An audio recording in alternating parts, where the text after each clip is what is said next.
asi můžeme pokročit. Nevíš, jestli je tady Wilson? Cože? Paul Wilson, jestli je tady, nevíš. Kde má kdo sedět?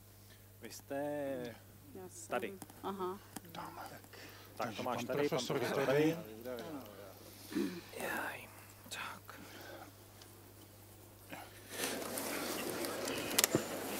Dobrý den. Ano, potom se přihlaste, já s tím počítám.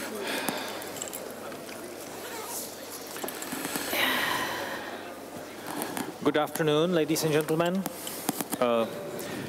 We will conduct this panel in Czech and Slovak, so in case you need interpreting, please take the headsets or pick them up in front of the hall.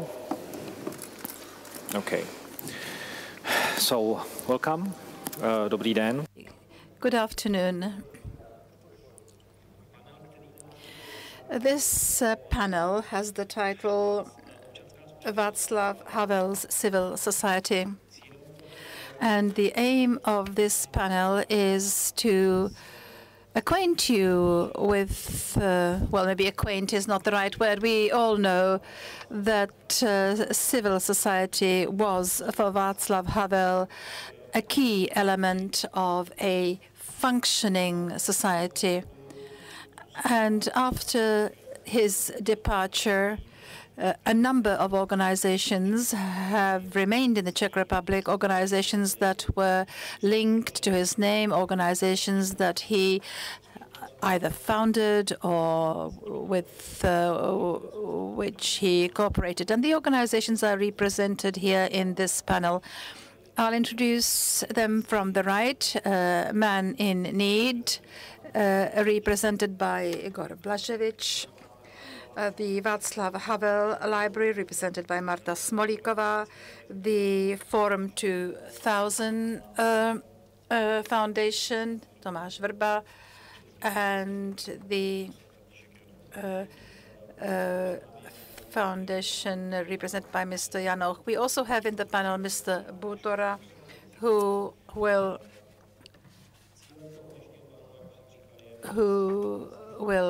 add weight to this panel. We want to inform you about these organizations, tell you about their plans for the future, and the kind of challenges they face.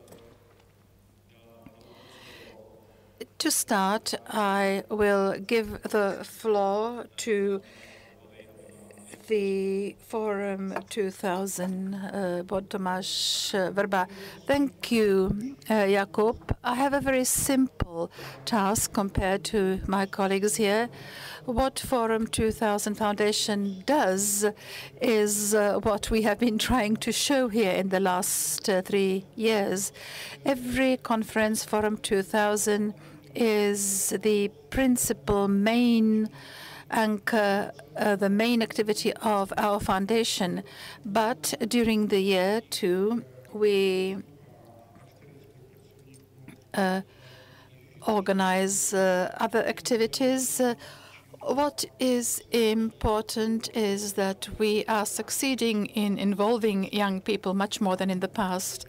And that is quite in line with the logic of our development. We would like to pass what we have learned to the younger generation. We have a fair of non-governmental organizations, or what we call the non-governmental market, which every spring attracts dozens, maybe 100 non-for-profit organizations, non-governmental organizations of various types, and we sponsor that. Other activities are less visible. We engage in discreet diplomacy. For instance, the Shared Concern Initiative, which is an association of plus minus 10 recognized personalities, recognized individuals whom we address from time to time, ask them for their opinion on a situation that might have arisen in the world. For instance, recently this grouping published a comment on what is happening in Ukraine, in Venezuela, and elsewhere. Forum 2000, the conference, is, of course, our main activity. I will not go into great detail about the birth of the foundation, because all this is on our webpage, but I would just like to refer to some ideas that have accompanied the 16 years of this conference. I will not quote the thoughts and works of Václav Havel. Maybe that will come later.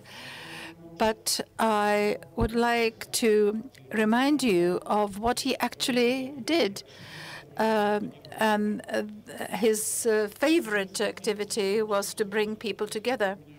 In the 1980s, he had a kind of laboratory to be able to do so. Charter 77, besides its political and historical significance, was also an organization with a very important existentialist dimension.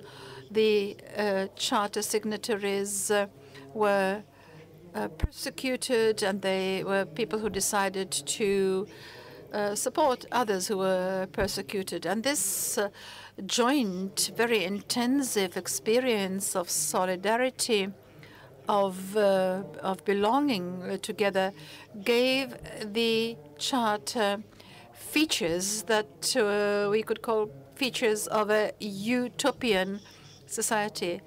Utopia, when we say utopia, this is a concept which we encountered in the times of the Charter and so on.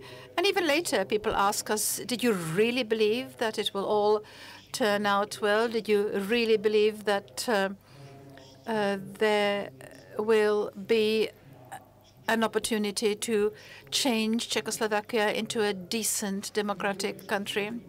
We didn't know then. We didn't know what the outcome would be. But we had a Sisyphonian kind of feeling that everything is proceeding as normal. And Charter 77, besides its publishing activities, we had so many samizdat periodicals, for instance, also carried out research, indulged in philosophical work, educational work, and also it strove to preserve memory.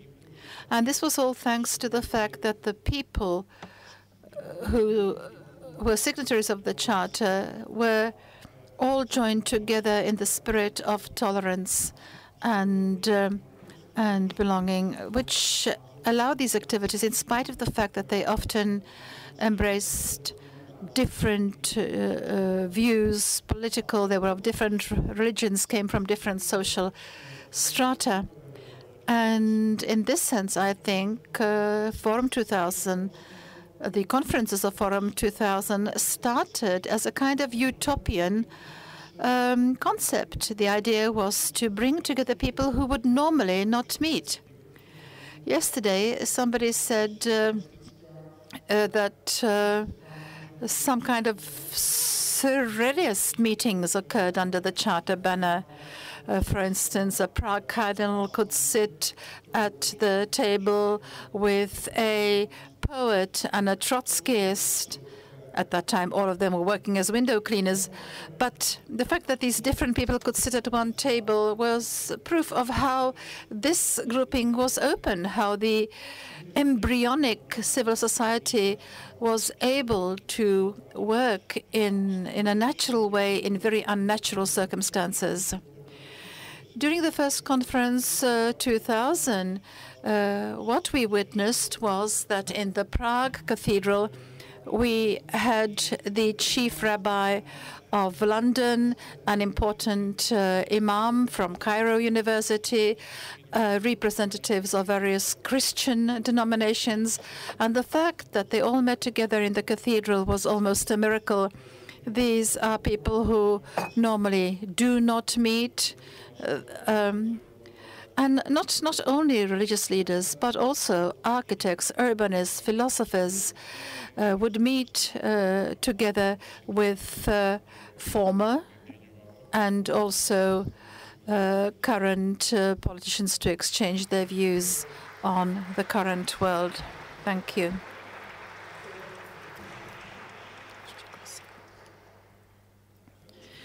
Thank you, Tomáš Vrba, for this introduction. We have two organizations represented here which bear the name of Václav Havel. The first is Vision 97 of Dagmar and Václav Havel, and the second is the Václav Havel Library. We have Marta Smolíková here, the executive director of the library, so I would like to ask her to tell us what the library does. Thank you. The Václav Havel Library is the youngest, one of the youngest institutions. It is not an organization founded by Václav Havel. It was founded also thanks to the fact that we had managed after a long time to convince Václav Havel that such an institution would be established. The initiative was the initiative of Václav Havel's friends. It was inspired by similar institutions in the United States when all the documentation of the terms of individual presidents then passes into the hands of presidential libraries, which then continue research into the work and life of this or that president. In the Czech Republic, I said our library was inspired by the American model, inspired only, but our library is different because the environment here is different than in the United States. But also we have the personality of Václav Havel, who became famous first as a playwright and only later as a dissident and then as a president. So his career, his personality has an impact on the type of library. He is not only a public figure, was not only a public figure, but also an author. And what was most inspiring about him was his whole life story. So we have Václav Havel in our name, in the name of our library, and our mission, our aim is to develop his legacy and to research his legacy. Following the death of President Havel in December last year meant that our mission assumed a new scope. Our task is not only to document things that are linked to a life, to map his life, to make the documents accessible. So we not only gather documents and different objects, but we also digitize them to make them available to researchers and the public at large. What is important, and what Václav Havel always used to point out, was that he didn't want a rigid museum to take care of his legacy. So that's why the updating of his ideas in the way, updating the way in which they're presented is important. His wish always was for the library to be a place where people meet, to continue what he used to do in such a wonderful, wonderful way, bringing together different types of interesting people and supporting the dialogue. What we are focusing on matters that are much broader than might seem at the first sight. We deal with philosophical and political issues, reflect these issues. We want to approach the personality of Václav Havel as a playwright, philosopher, committed citizen, but also as a leader in the revolutionary changes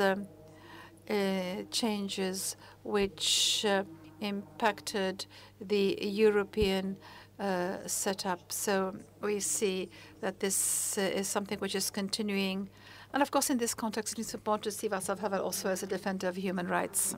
Knihovna Václava Havla vlastně má k dispozici, nebo jak postupujete, jednak to zmiňované dokumentační centrum, kdy archív je platformou pro badatele.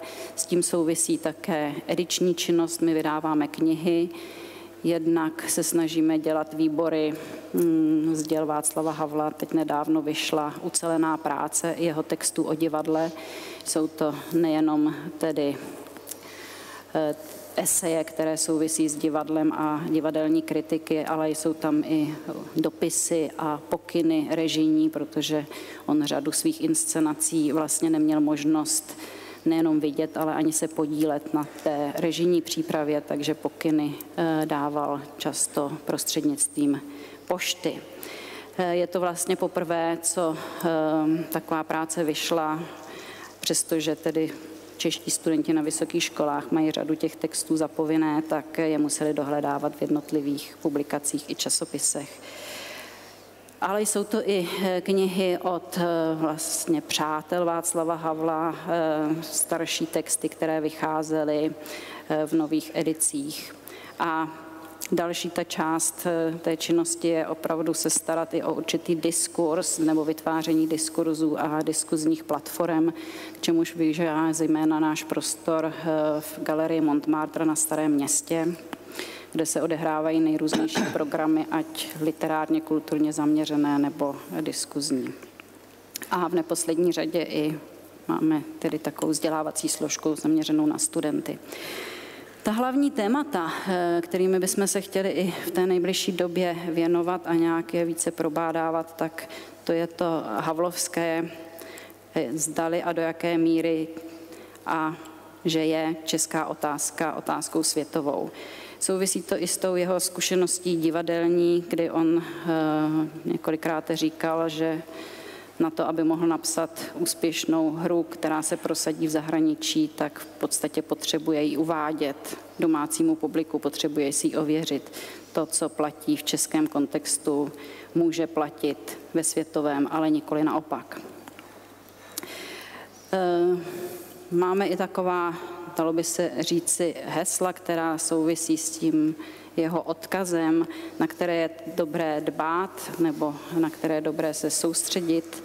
A to jedno je určitě ta zpráva, že člověk je ten, kdo spolu utváří vlastní osud a vlastní identitu. Je to ten, kdo svou realitu si vytváří, nikoli naopak.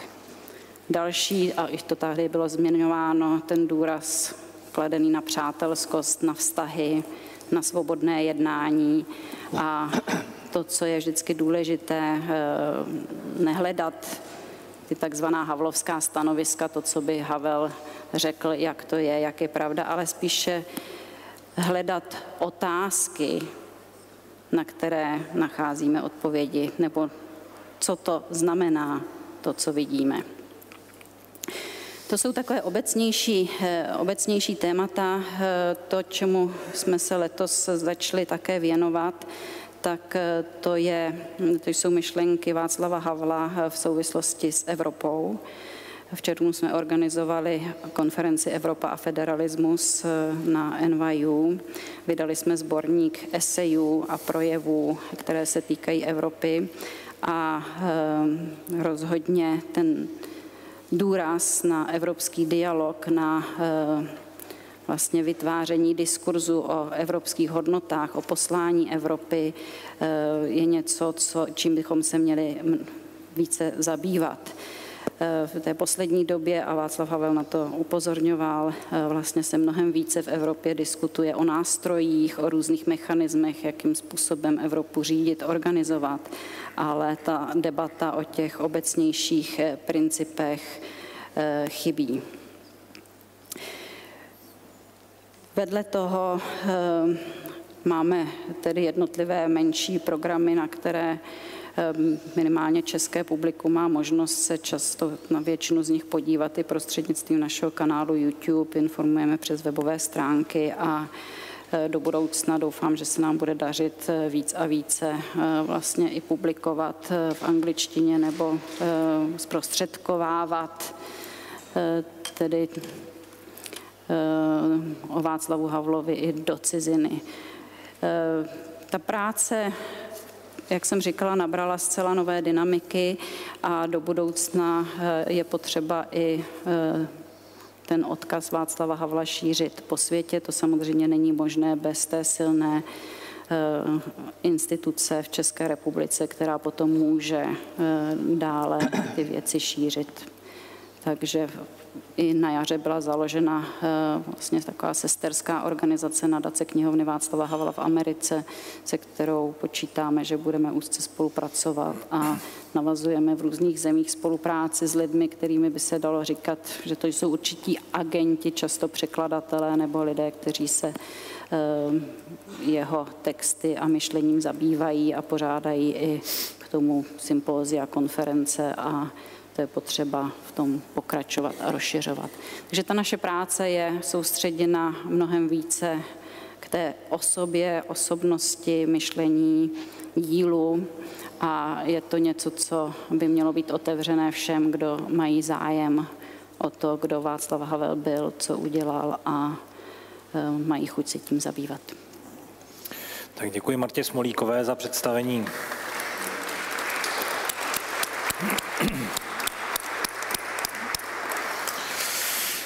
Děkuji Martě Smolíkové za představení knihovny Václava Havla, která, jak říkala, se věnuje dokumentaci, zprávě, řekněme, odkazu, vzpomínkám na Václava Havla. Je to další z komponent té skupiny organizací, které s Václavem Havlem byly spojeny. Já bych teď předal slovo panu profesoru Františku Janouchovi, který zastupuje nadaci, která nese velmi symbolické jméno, nadace Charty 77. Pane profesore. Dobré odpoledne, dámy a pánové. Já jsem měl v podstatě velmi unikální možnost s Václavem Havlem v průběhu mnoha let diskutovat něco, co jsme tenkrát nenazývali otázkami občanské společnosti, ale co fakticky byly otázky občanské společnosti. My jsme vydali ještě za života Václava Havla, tuším 2008, korespondenci, která má přes 200 dopisů a přes 600 stránek. Myslím, že se zachovaly prakticky všechny dopisy a nebylo v nich udělány vůbec žádné cenzurní škrty. S výjimkou jednoho jména, kde jsme postavili tečku, abychom se vyhli případným soudním sporům. To byl jediný zásah. Já si uvědomuji, že vlastně ta korespondence byla takovou diskuzí o tom, co dneska nazýváme problémy, otázkami občanské společnosti. Já si dovolím připomenout, jak to vzniklo. Já jsem odjel po několika letech nezaměstnanosti, jsem odjel do Skandinávie a v roce 78 jsem byl požádán, abych zprostředkoval vystoupení nebo poselství Václava Havla na mezinárodní sjezd penklubů, který se konal ve Stockholmu. Já jsem tenkrát Havla prakticky neznal. Věděli jsme o sobě, možná jsme se jednou, dvakrát pozdravili, ale to bylo všechno. Já jsem mu zavolal, požádal jsem ho, jestli by to nepřipravil takový pozdrav, a Havel s tím okamžitě souhlasil. On o mě přirozeně věděl a příští den mi nadiktoval do telefonu poselství. To poselství se týkalo 3 mladých lidí, konkrétních mladých lidí. A byl to Petr Cibulka, Libor Chloupek a Petr Pospíchal, kteří byli v té době vězněni nebo pronásledováni za šíření tenkrát nedovolené hudby. A to poselství udělalo na tento kongres dosti značný dojem a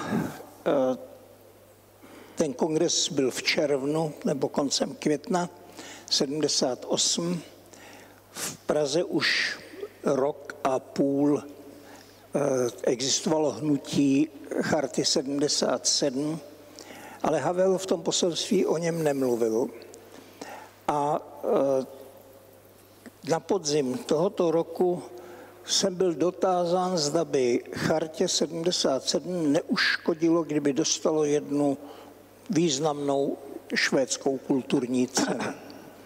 Prokonzultoval jsem to s profesorem Hájkem, který to prokonzultoval s Havlem a s Hejdánkem, to byly tenkrát 3 mluvčí Charty. A po jejich souhlasu jsem byl pověřen, abych tuto cenu převzal a přednesl poselství. Ta cena nebyla mnoho, bylo to pár tisíc $. A mě napadlo použít tuto cenu, publicitu, kterou to vyvolalo, k založení nadace, protože potřeba finančních prostředků v Praze a v Československu byla značná. Mnoho lidí bylo zavřeno, mnoho lidí bylo kvůli podpisu na chartě vyhozeno z práce, pronásledováno jiným způsobem a tak dále. Tuto myšlenku jsem zase prodiskutoval s Václavem Havlem, se kterým jsem takto prostě navázal postupně takový těsný kontakt. A po jejich souhlasu jsem v prosinci 78 požádal jsem teda organizátory této ceny, Monismanien se jmenovala, aby poslali tyto prostředky na konto, které jsem založil u švédského požíra a které se jmenovalo Nadace Charty 77.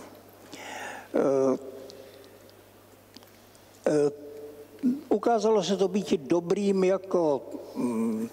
dobrým krokem, protože publicita, a v tom nám pomáhal Husákův režim svým nesmyslným pronásledováním a šikanami, takže se začaly sbírat peníze a v tom byl Havel naprosto jedinečným partnerem. On mě dával tipy, on mě korigoval, takže jsme v podstatě vytvořili to, čemu se potom později začalo říkat, teda co jsme nazvali nadací Charty 77. Ono to bylo, tam ten genitiv anglicky nebyl, The Charta 77 Foundation. V česky se to přeložilo jako nadace Charty 77. A registrovali jsme to jako nezávislou organizaci, která rozdělila, podporovala, prostě dávala stipendia, vytvořila řadu cen. Cena Toma Stoparda, kterou udělovala skupina českých spisovatelů Utajená, v níž byl Havel, Jungmann a tuším ještě Milan Uhde. Byla to cena Františka Krígla za občanskou statečnost, která je udělována do dneška. Byla to cena Jaroslava Seiferta No a nakonec, ale to už bylo po revoluci, cena Vavrouškova. Musím říct, že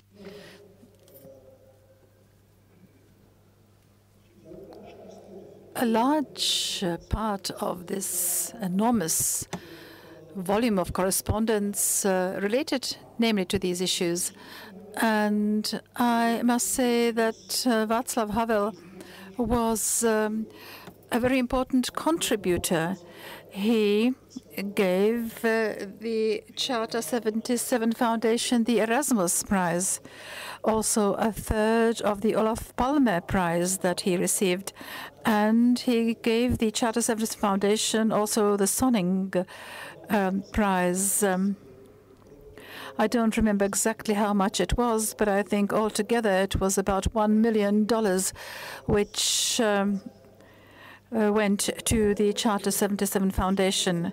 After the revolution, when we met with Václav Havel before he became a president, he told me, well, I think we should have more foundations now. I said, of course, that's natural, but the people must want to do that. And we managed to transfer the activities of the Charter 77 Foundation to Czechoslovakia. And it became well known, especially due to a collection for the so-called Misha account, for a collection for an ill child. Havel said, well, you know, we do a lot of things like that here, but here we have collected $3 million for 1.5 years. The hospital could buy a gamma knife. First operations were done, and there was an evident outcome. So what happened in those years was a boom of the civil society, a boom in the number of groups of citizens who want to resolve certain issues, who want to take part in dealing with issues. And of course, our foundation and the so-called Misha collection was a part of this movement. I think that Václav Havel played a very large role in this. When he became president, we, of course, met less frequently. But whenever it was necessary to do something, to help, to support a useful activity, Václav Havel, until the very end of his life,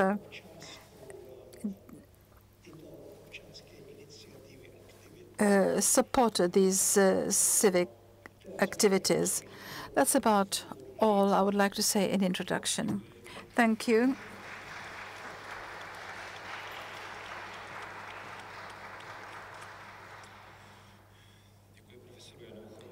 Thank you, Professor Janouch.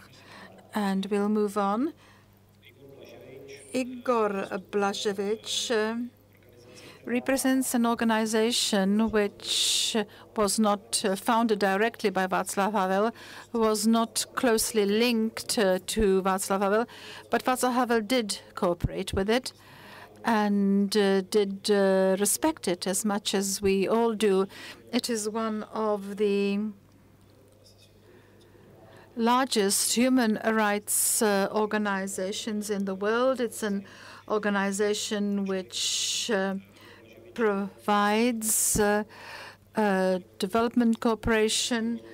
Igor Blaževič is the founder of the One World Film Festival. With this, I would like to give him the floor. Thank you. I will speak in English for the simple reason that English is further away from the Bosnian language than Czech. So when I speak Czech, I slip into Bosnian. What I create is a kind of amalgam of Czech and Bosnian, which is more difficult to understand than my Bosnian English. Probably it's also a little bit more appropriate because, as Professor Janouch said, together with Havel, we have started something which we didn't really know in that moment what is the real appropriate name for that, let's say, meaning the civil society. And in a certain way, we, as the people in need, have also started in an interaction with the Havel something which we didn't know at the beginning what it is. Let's say today we know that it's called the human rights promotion, democratic assistance. It's also called humanitarian aid, development aid. At the beginning, we started everything together in kind of the chaotic chaos, which has created, I believe, let's say, important things in the Czech Republic. People in need, as Jakub said, has not been directly established by Havel. It has been started by the group of the former dissidents, student leader of the Velvet Revolution, journalists, a small group of the people, which had in these early 90s a very simple idea. An idea was now when we are free and now when we are prosperous, it's our duty to help those, let's say, who are still living in a non-free countries and those, let's say, who are still suffering in the middle of the wars, which are caused by the misuse of the political economic power, let's say. So that has been kind of the very strong feeling of it's now our moral duty. And this is something what we shared with Havel. We have worked with him and cooperated with him in a way that he was giving us the issues of the concern. Example is probably the best one, Aung San Suu Kyi and Burma. He was the one who discovered, Burma was far away for us, let's say, to have it on a map, let's say. But he discovered Burma, let's say, and we pick it up. In a similar way, let's say, we have been the one who came, let's say, very early to Havel and said, Bosnia, Chechnya. Let's say, and he, together with us, pick it up and made it an issue of his concern. Havel was to all these issues, which we kind of pick it up to work on them. Havel was bringing to that the whole political and moral authority which he was carrying in that moment. And we, as the people in need, have been bringing to that the dimension of the concrete assistance. So on one side, let's say, Havel as a president was ready upon our suggestion or his own initiative, let's say, to meet the dissidents from other countries as a president of the state, as a head of the state.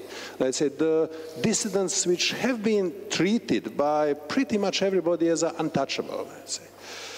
Havel was ready, let's say, to get out of the spotlight of the global attention, let's say, to move into the shadow on the margin and to let the spotlight to the unknown dissidents of the world, let's say, who have been in that particular moment known probably only to the secret police of their own countries and nobody else. And Havel helped, let's say, raise their visibility and helped make their voice being heard.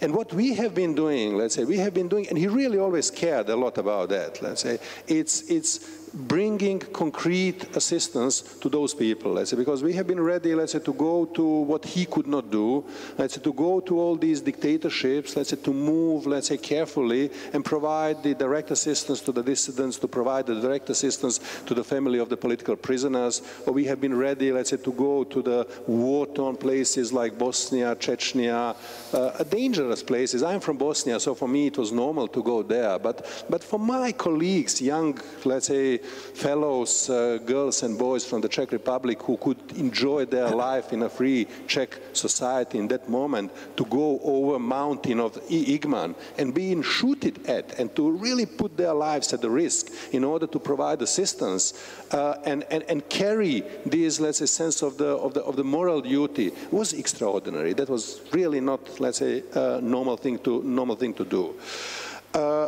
And this idea that we should assist others was coming from the kind of the two main principles, let's say. One we have formulated in a people in need, and again, it was very, very simple. None of us has been particularly sophisticated. It has been somebody has helped us during the communists, meaning us, the Czech dissidents. So it's now our duty to do the same, let's say, to the others who are still living, let's say, in a non-free societies. Havel brought a little bit, let's say, deeper principle to what we have been doing by basically saying and repeating again and again that that we are living in a times and in a world in which basically it's a everybody carries the responsibility for the mankind as a whole. And the other thing, let's say, what he was again and again repeating and saying, there are things which are right to do, and we should do that. And this sense, let's say, there are certain, let's say, principles, let's say, which we should carry was something what he gave us to the work what we have been doing. The places and or the issues of the concerns, let's say, in all these 20, 25 years, there has been many of them, let's say, people like Aung San Suu Kyi, Min Konan from Burma, Ioannis Sanchez, Osvaldo Paya, Milinkiewicz, Aleš Bělecký, Azerbaijan, Danki, bloggers, and I can go again on and on. The countries or the places which have been really the most in his and then also our concern have been places like Tibet, Cuba, Belarus, Chechnya, Bosnia, Russia, China, and a few other places, Ukraine. When I think, let's say, today or during all these years about what really, let's say, kind of I learned from Havel, let's say, in this work or democracy promotion, there are a couple of things. One is we learned from him, let's say, not only not to be afraid from the power, but he was also giving us a little bit more subtle message. He was saying to us from time to time, guys, don't be fascinated, don't be attracted by the power. And that has been so important, let's say for us, let's say, to kind of understand, let's say, that one thing is to be dissident and to be one of these few brave, let's say, people who have a courage to oppose, let's say, the brutal repressive power. But it's a little bit other thing, let's say, when you are kind of not anymore under the suppression, let's say, still, let's say, not to be kind of the lured or attracted and fascinated by the power to fall into the kind of the trap, let's say, to asking yourself, oh, should I say this or not, let's say, if that will make angry, let's say, somebody who is now so powerful and sitting in a China power corridors, or somebody in a Kremlin, let's say. Havel has learned really us, let's say, to kind of not have this kind of the calculation, let's say, is it right to do that, or is it right to say that? Because he learned us that there are certain basic values, certain basic principles, which are not to be negotiated, which we should not give up, and that we should keep on, let's say, insisting them, defending them, protecting them. And this is particularly important when you start to think about, let's say, something what he called calculating mind. I heard him many times, let's say, said, let's say, you, and he was talking to the dissidents, he was talking to us, he said, you don't oppose the bad government, let's say, because your calculating mind is telling to you, in 5 years from now on, in 10 years from now on, as Havel, I will become a president, I will become the prime minister of the, because he said, you will probably not. Let's say. So you don't oppose the bad government, let's say, because, let's say, there is this calculation, let's say. You oppose it because it's a simply right thing to do.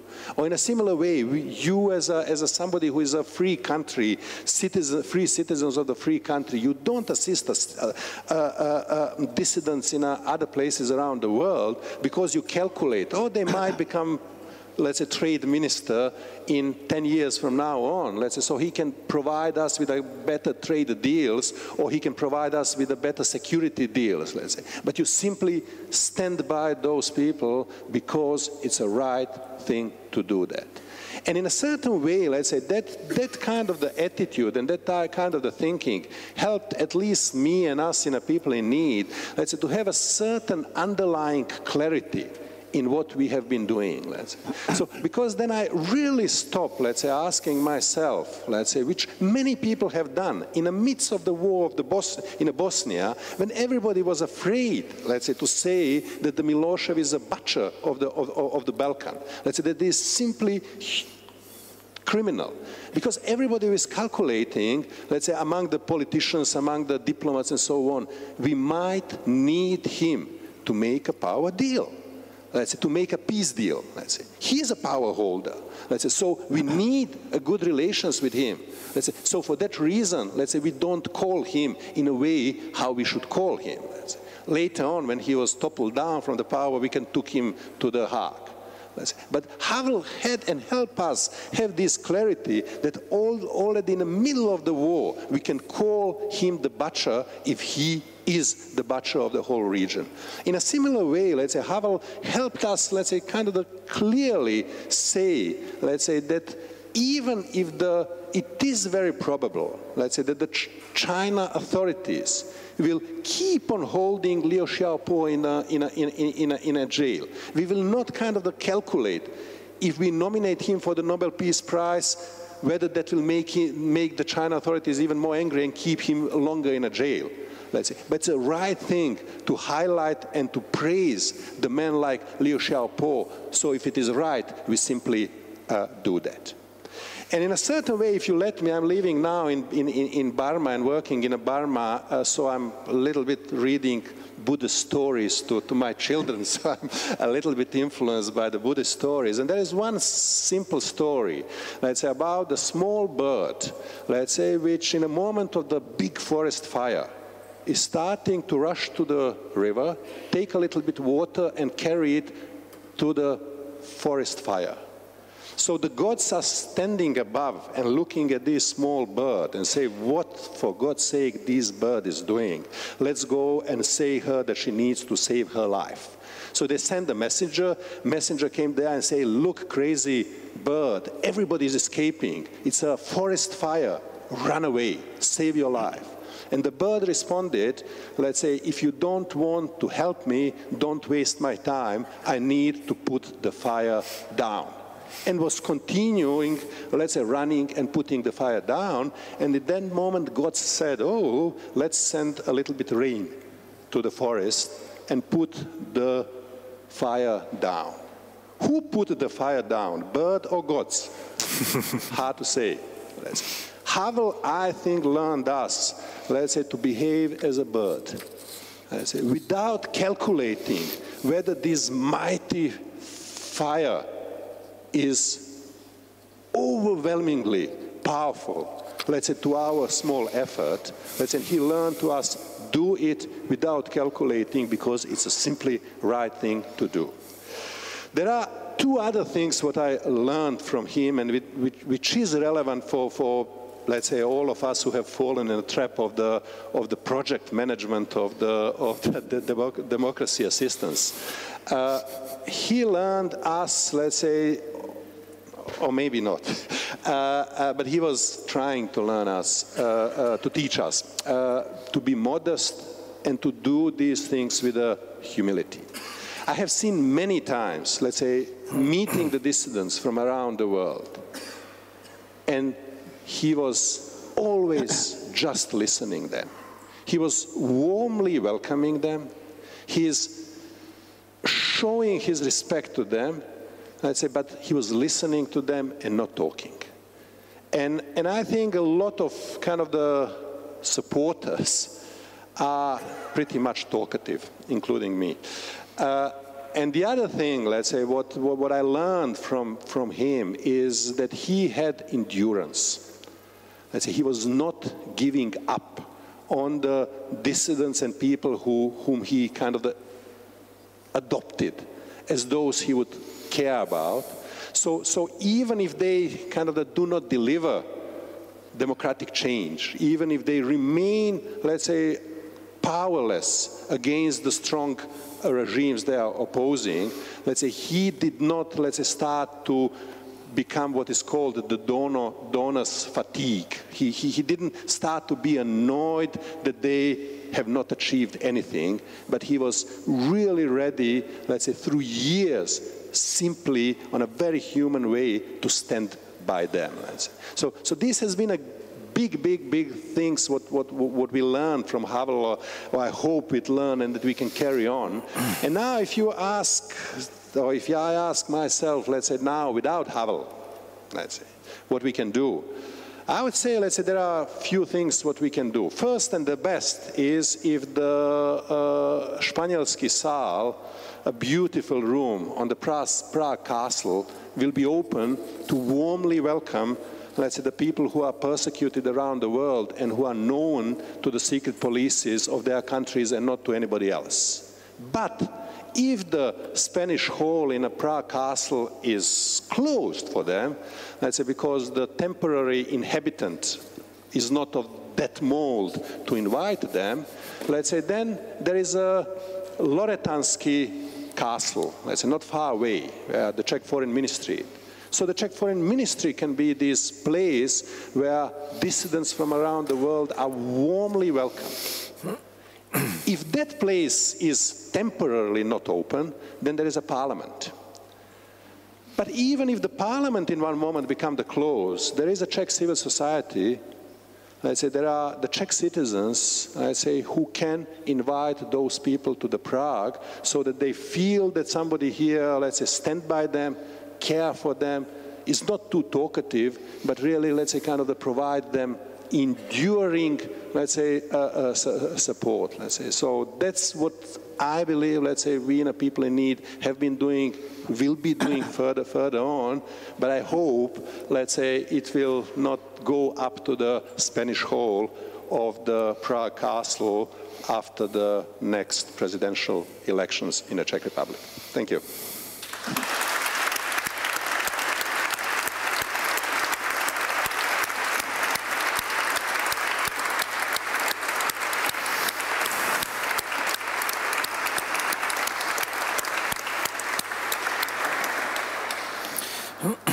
Well, we had two possible inhabitants of the Spanish hall over the past 2 days here, so hopefully they were listening to you. Final word to close this round will be provided by Mr. Martin Butera, sociologist from Slovakia. The floor is yours. Ďakujem pekne. Príjemné Thank you so much. Good afternoon. In English. And actually, Igor inspired me to begin on a personal note very briefly. I was trying to recollect when we first met. It was in the 60s. I was the editor of student newspaper. We did an interview with Václav Havel as a dramatist. And then many years passed on, and in 1983 there was a regular meeting of the authors, of the writers who compiled the samizdat journal called Obsah or Content. They were called themselves kvartálnici, people who were meeting quarterly. It took place in near Bratislava in Carpathian Mountains. And there were people whom you probably know, like Ivan Klima and Milan Uhde and Petr Kabeš and Eva Kryseová, and from Slovakia, Karel Pecka, and from Slovakia, Miro Kusie and Jozef Jablonický, and Šimečka Senior and Šimečka Junior. It was shortly after Havel was released from prison, and the mood was desperate. It was, again, 1983. The Soviets 2 years ago invaded Afghanistan. There hasn't been any perestroika. And the whole evening, the whole debate reflected this frustration and this desperation. Havel was rather listening, not talking, but when he talked, he was talking about how wonderful it is to read that many texts. There are new authors, there are new peoples coming, there are new initiatives. I'm very pleased to see all that. And it's precisely what Igor suggested. At that time, we all felt his personal ability to generate the hope. And it was not about that those people get Nobel Prize. It's just that I'm reading them and I am surprised and I am very positively impressed. I think if there is something what we in this hall agree upon is that his departure is the end of an era.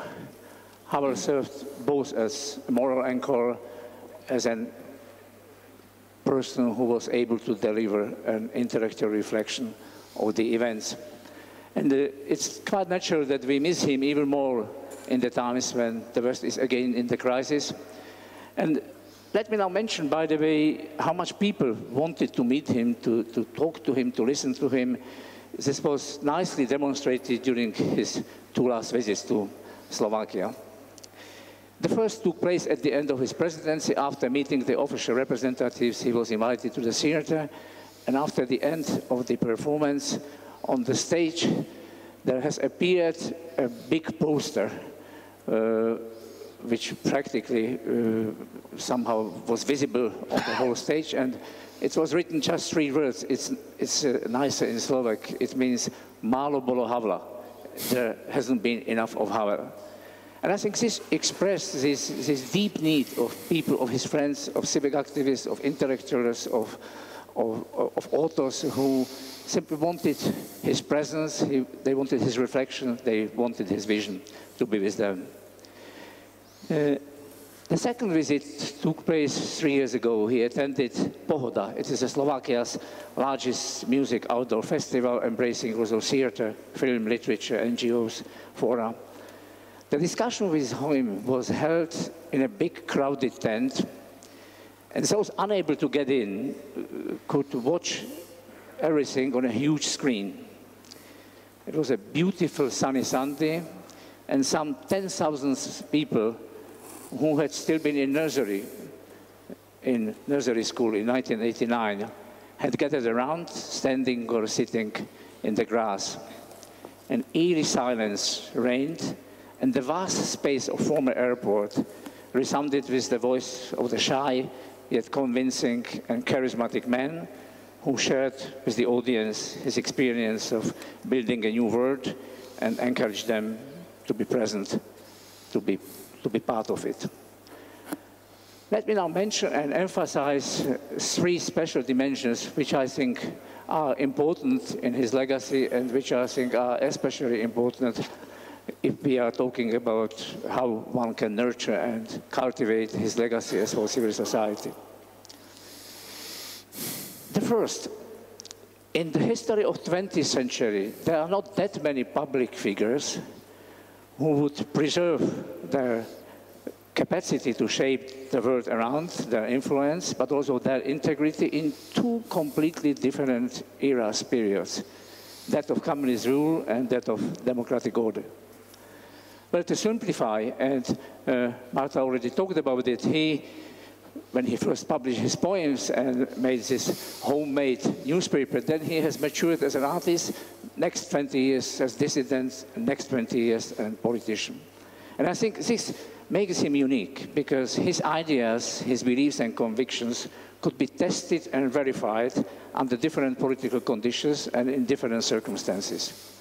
This is true for his concept, for his understanding of civil society, but also, for instance, for his famous writing like Power of Powerless.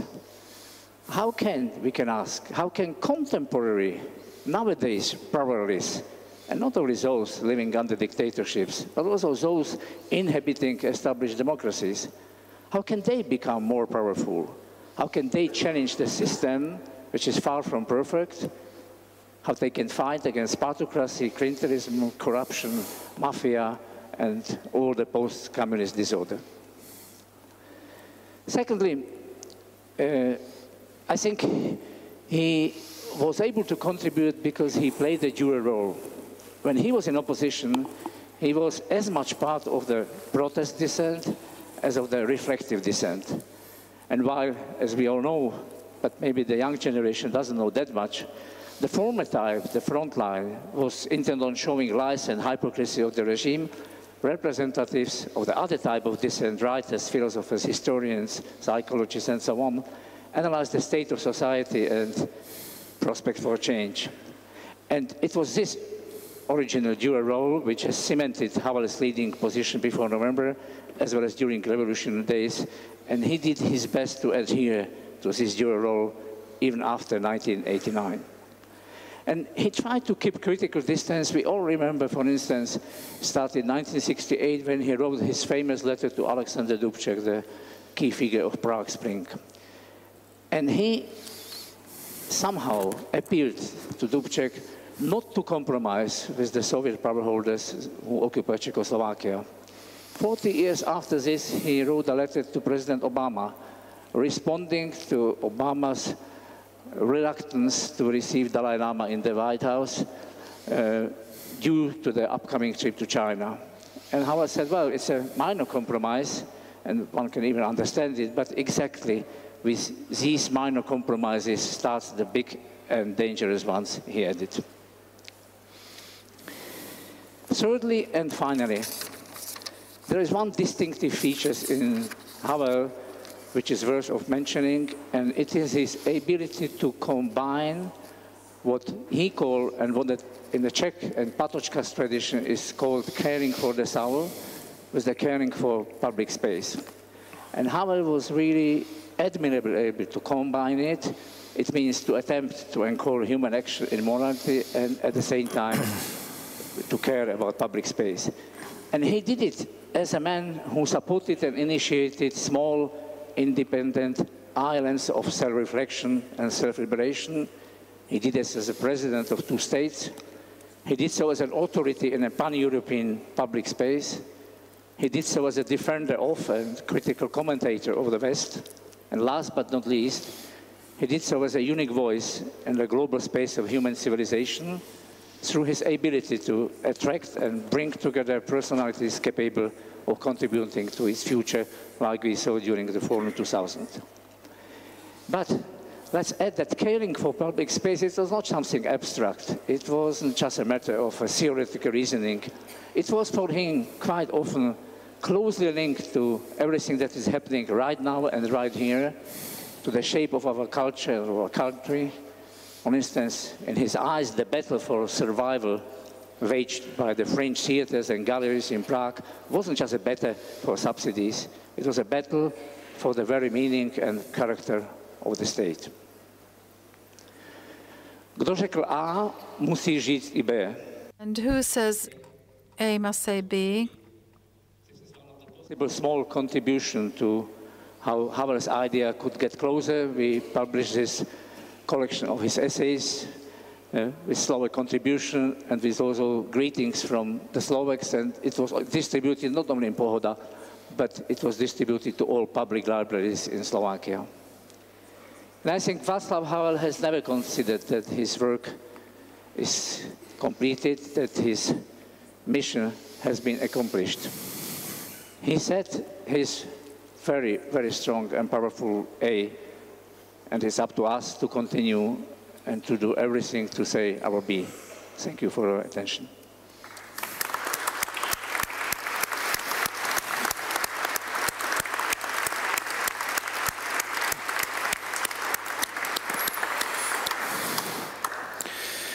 Well, thank you very much to all the panelists. Let me now ask each of them if anybody would like to react or comment on what has been said. Sorry? Igor. I wanted to ask if anybody from you wants to comment on what has been said by the others.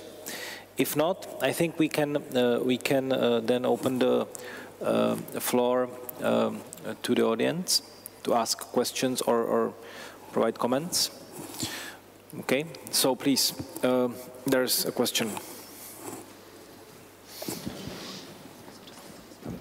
Hello, my name is Jan Koral. I'm an independent journalist. I have a question to Mr. Blaževič. You had a great speech about opposing the evil. So I would like to ask, there is no doubt that Václav Havel supported activities of North Atlantic Alliance in Serbia, Afghanistan, Iraq, and Libya. And how could these hundreds, thousands of dead innocent people oppose the evil spread by North Atlantic Alliance, in fact supported by Václav Havel? Thank you. Okay, thank you. Igor, do you want to answer that? You have a microphone, you can go ahead. Yeah, sorry. Look, let's say a couple of things. Let's say one thing is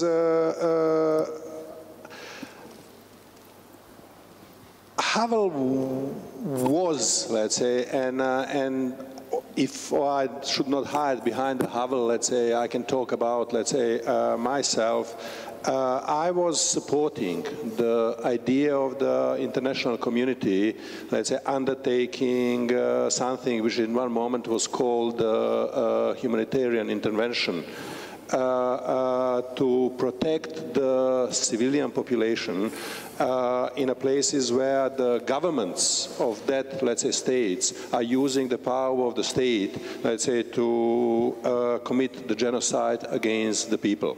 And I'm talking about, let's say, places like Bosnia, places like Kosovo, places like East Timor, and I can go on and on, let's say. So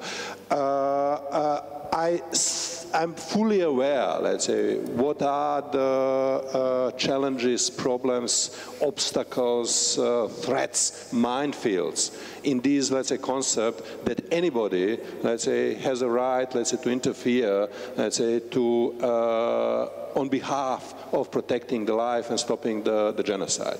But on the other side, I always ask myself, when you have states, let's say, turning against their own population and starting to kill their, let's say, people on a mass scale, let's say, people cannot help themselves, let's say, so somebody needs to do it.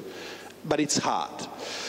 The second thing, let's say, I fully agree, and I can agree with you, let's say, that the Bush administration has misused, let's say, the concept of the humanitarian intervention, the concept of the democracy support and so on for something completely else, let's say. And on the other side, let's say, what I think, let's say, what we have in a free democratic societies, we have these check and balance internal mechanisms which are able, let's say, not maybe immediately, but in a relatively reasonably short period of the time, let's say, to kind of stop the mistakes of our own, let's say, governments which are doing that, let's say. You can't turn it, let's say, in a way how you can change it, let's say, the wrong policy of the American administration. Through the strength of the American civil society, independent media, opposition, and so on, let's say, you can change it. And these things really get through the correction. Let's say, you can't change it in a similar way, let's say, in a China and in a Russia. And for that reason, let's say, I believe, let's say, that kind of it is our, let's say, moral duty to talk about both things.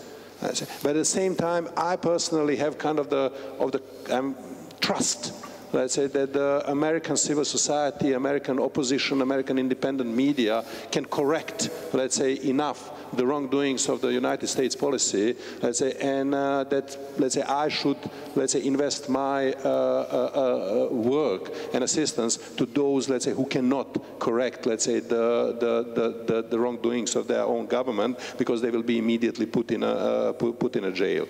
I think, let's say, that Havel has in a really, let's say, well thought way, let's say, be critical, let's say, to on all sides what was needed. Okay, thank you. There was a question over there. The gentleman with the red T-shirt, I think. That's right.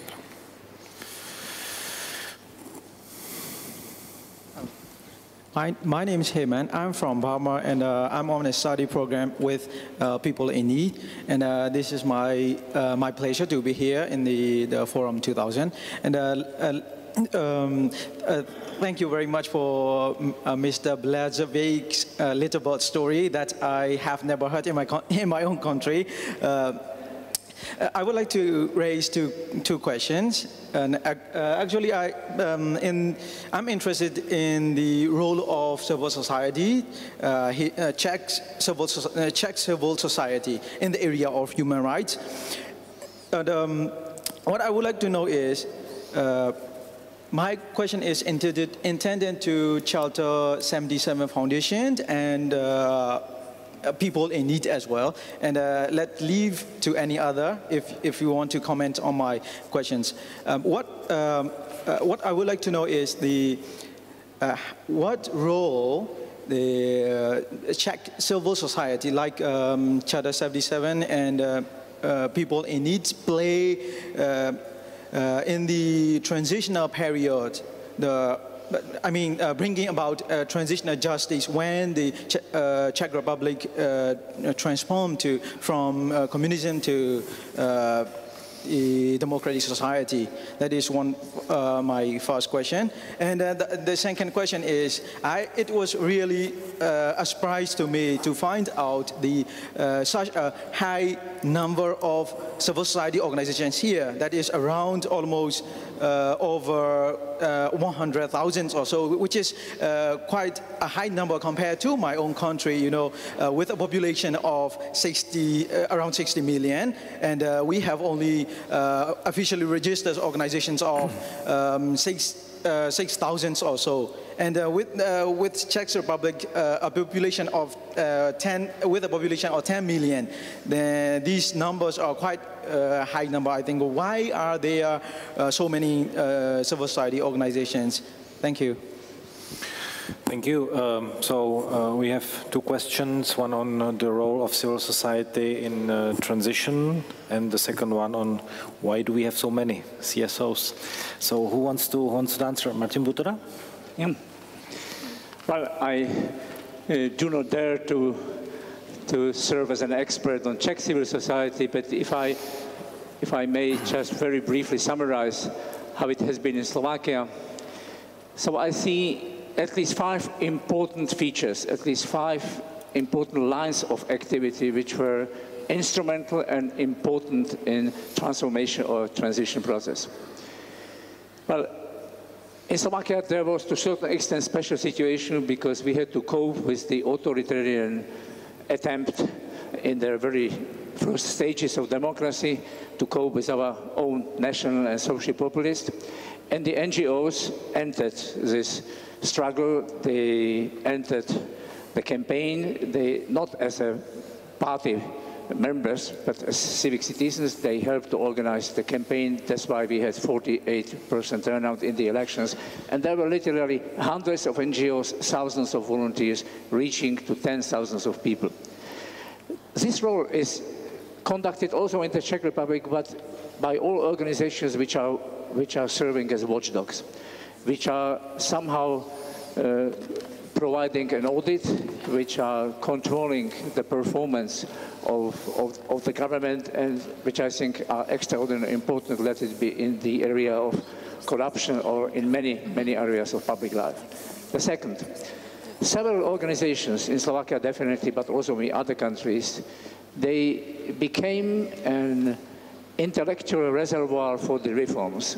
Many of important social and political reforms in Slovakia were actually designed, prepared, discussed, debated in non-official environment, in non-profit environment, in NGO environment, and only then they got to the politicians. And they are doing it as they can, both in the Czech Republic and Slovakia. Third, I think the NGOs serve as laboratory of innovations.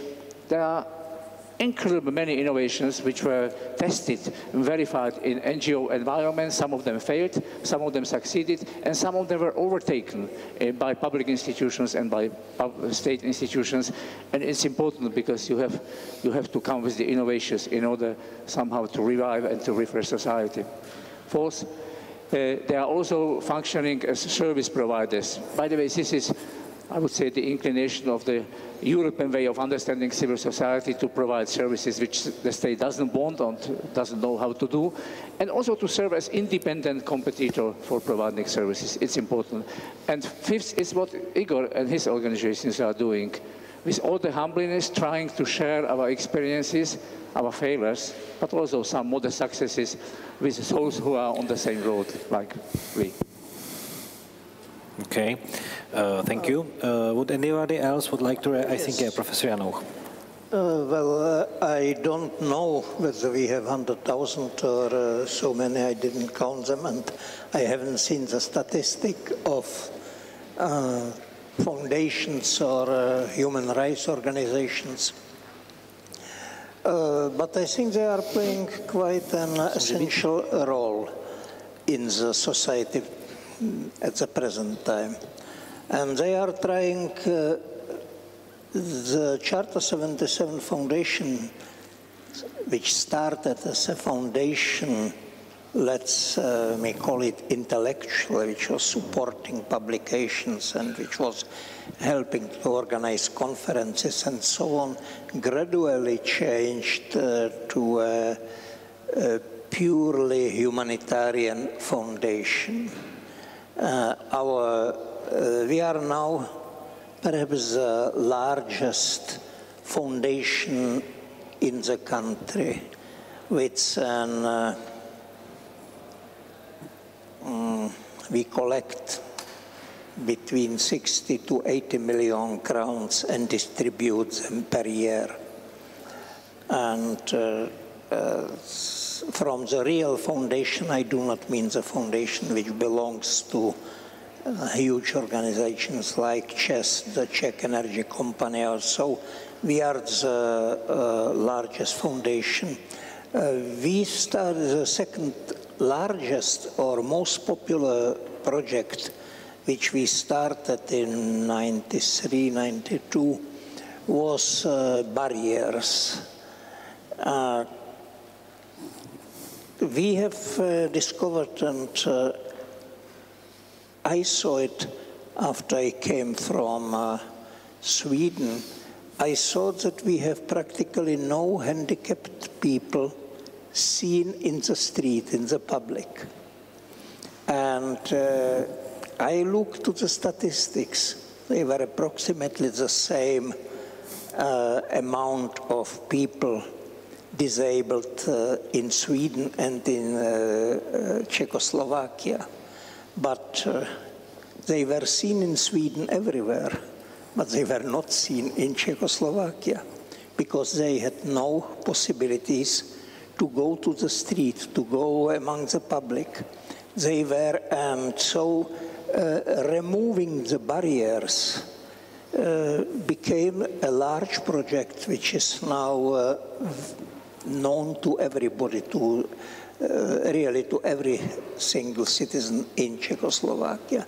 We have forced, partly financed ourselves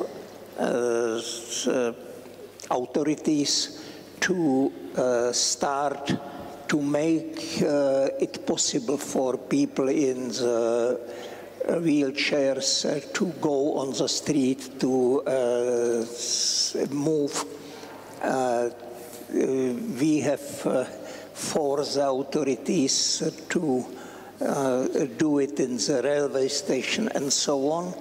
And we have with Microsoft, for example, a project which is helping, which is teaching, educating disabled people to work on computers and finding for them possibilities to work from home via internet and so on. So it is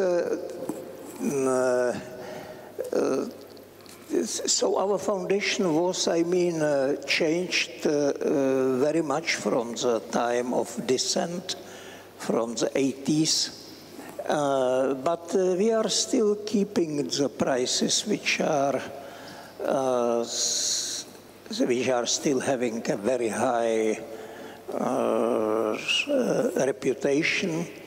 And we are starting, for example, now again a project Sensational Seniors, which is trying to concentrate the attention of the society and to the authorities to the sometimes and very often very bad situation of senior people. This is, I think we have been reacting to the need of the society, and I am quite happy with the development of the foundation, which started as a purely dissident foundation or to support dissent in 80s, 70s and 80s, and which developed now to a large, respected and well-funded foundation, which is solving not only social, but even some culture needs, problems and goals in the society. Thank you. Thank you. One final comment on this from Marta Smolíková. Well, just a remark. I believe that the number of NGOs and civic societies which were founded in the 90s, well, the ethical facet of the situation which is related to Václav Havel was reflecting the situation in the society. Someone who is feeling solidarity with the others could bring about the change, and that was encouraging for lots of people, and they were founding institutions, organizations, foundations. And second, that was related to the need of deconstruction of the power system, and at the same time creating new organizations which will be able to provide new services which might care about issues. And that's the basic principle of the whole transformation of the society. The fact that those institutions which were managed by the state formally with non-transparent management, all of a sudden, citizens themselves felt the need to deal with that, and they were trying their hands in managing them by themselves. Of course, a number of these institutions never survived, but a number of them survived, and they play an important role. And the man in need is the evidence of the personal engagement and involvement was transformed in something which operates worldwide. On one hand, the ethical facet related to Václav Havel and the experience of the citizen who is thinking about the issue, who is striving to find a solution, then the citizen is able to find a solution. And on the other hand, people feel the need to participate at the democratic changes and transformations in the society, which leads to creating NGOs. See how, but I know from Surendra Munchi that he would like to ask, so one question from Surendra, and then we'll see if we can take one more. Thank you, and I must say I felt very moved by the presentations that all of you have made. You have shared your knowledge of Havel, personal knowledge, and I must say that deepens my respect for this man, whom I unfortunately didn't get to know personally. While listening to all of you, I must tell you I was reminded of something way back in history. As the Buddha was about to die, his very favorite disciple, Anand, came to him and told him, "Tell us, what are we to do?" And Buddha said in a very famous sermon to him, and through him to all his other disciples, be ye light unto yourself. Take yourself to no refuge but yourself. Now, obviously, Buddha had tremendous faith in his disciples. He had tremendous faith they will be able to take forward the mission of Buddha beyond his life. And he was right. The entire expansion of Buddhist mission, which took place after his death, is a brilliant testimony to his faith. The reason why I thought of it was I could see, I can understand that the void felt at the death of a person of his stature, Havel. And I asked myself, what's the best message we can give ourselves? Be a light unto yourself. And the extent to which we have imbibed his spirit will be the extent to which we will be able to go forward, ever forward, for challenges which perhaps he never faced, but the challenges that are going to be there for the newer generation. Thank you. Thank you. So I think that was rather a comment than a question. So I'll comment. I think you have, yeah. I think. Any other comments? Yes, Mari. Yeah. Thank you, Jakub. My name is a Member of Parliament from Malaysia. I have good news for all of you. Before I come here, I know only one thing about Czech, it's Kafka. But today I know another thing. What is Václav Havel?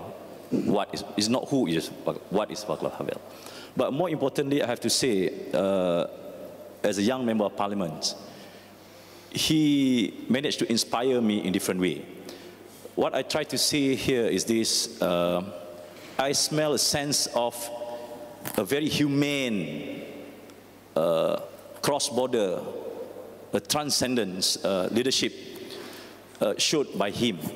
Because for me, it is very expected to Americans to do humanitarian assistance or whatever you name it in Burma. It's very expected for anybody else to do humanitarian assistance in Burma. But I cannot imagine for Czech government, or he speak as a president, and he did offer assistance, in fact, in many sense, more than those in ASEAN. In fact, I cannot see any other living president or prime minister at that time really consistently go to the maximum, apart from little gesture. I've seen what he has done for Aung San Suu Kyi is more than what we have done in the region. So my questions to the panel speakers, as a young politicians, what we supposed to do in order to ensure this enlightened leadership example is so humane, live longer. Because I think he can inspire someone who traveled more than almost 15 hours from Kuala Lumpur to Prague. I think we have to do more. That's my question. Thank you very much. Thank you very much. So who would like to comment? Igor? I think that there is a kind of the simple thing in Havel's teaching, if you want, and that is that there is a moral backbone, let's say, which should found, frame, and guide our words and our deeds in not only private life, but also in politics and in economics. We are living in a centuries which have disconnected economy from morality, which has disconnected politics from morality. And Havel has been one of those, not the only one, but one of those who gave us example, who sent us the warning, let's say, that there is a moral backbone. And once when we lose that moral backbone, let's say we finish in doing bad politics and bad economics. Whatever the calculating mind is advising us is right. The other thing what we said, which might be even harder for at least us here in Europe who are secularists to kind of swallow, but I think it's good to think about it. He was also repeating, let's say, that we can't keep alive this moral backbone if we do not anchor that into the higher spirituality. So for me, these are the two main things which I'm, let's say, taking from him. Okay, Martin Butera. Yeah.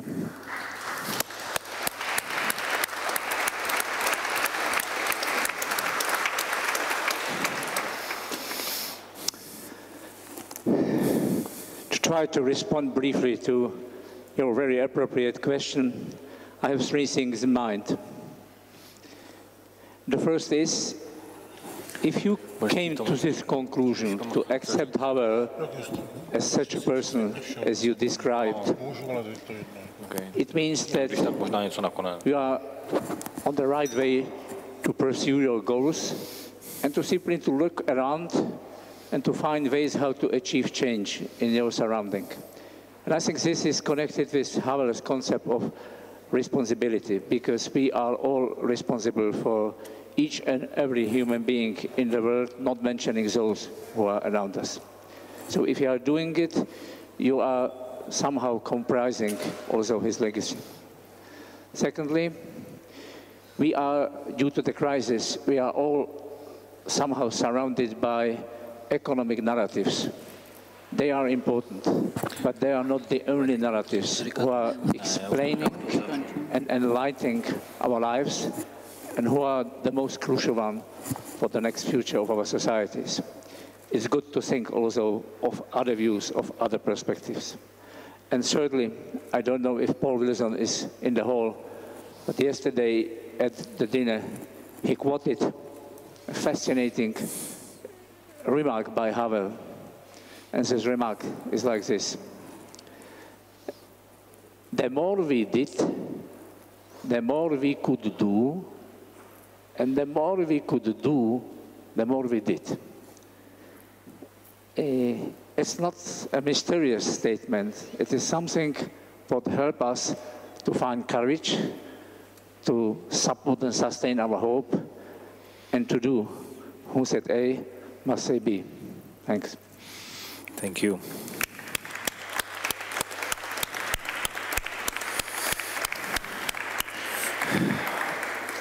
A comment by Tomáš Vrba. Thank you. I'd like just to try to point at one aspect of a civil society, especially in time of crisis, not only in undemocratic countries, but even in democracies. Civil society is the only remedy left for the whole society to keep concentrated on real values.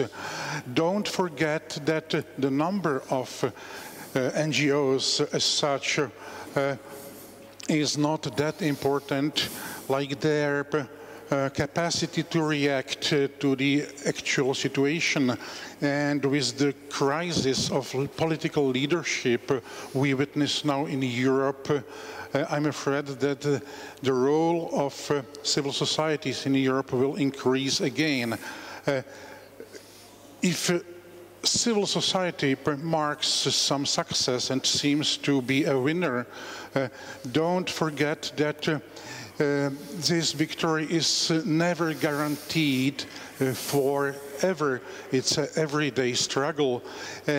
Even democratic governments, even democratic states have a tendency to occupy or to confiscate the public space. And it's up to every single citizen, which is an atom of civil society, to protest, to alarm others when the public space is shrinking down. So that is why we have to be very careful and to pay attention to what's coming next every day. Thank you. Thank you.